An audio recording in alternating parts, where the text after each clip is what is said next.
তো বন্ধুরা চলে এসেছি রান্নাঘরে। আর আজকে সাঁচের পিঠে বানাচ্ছি। তো এই যে পিঠে বানানো শুরু করে দিয়েছি।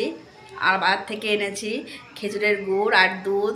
তো সাঁচের পিঠেটা আজকে দুধে আর কি ভেজাবো, তো ভেজানো পিঠে যেটা বলে। তো এটা শীতকালে খেতে খুবই ভালো লাগে। তো এই যে ওখানে আমার দুধ আর গুড় একসঙ্গে জ্বালানো হয়ে গেছে।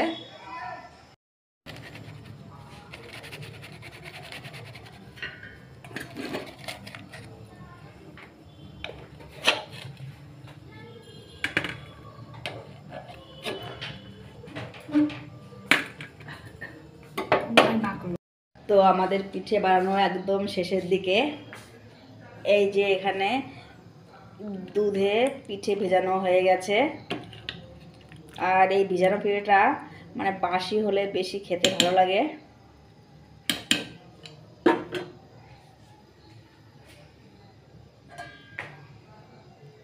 আর পিঠেগুলো খুব সুন্দর হয়েছে।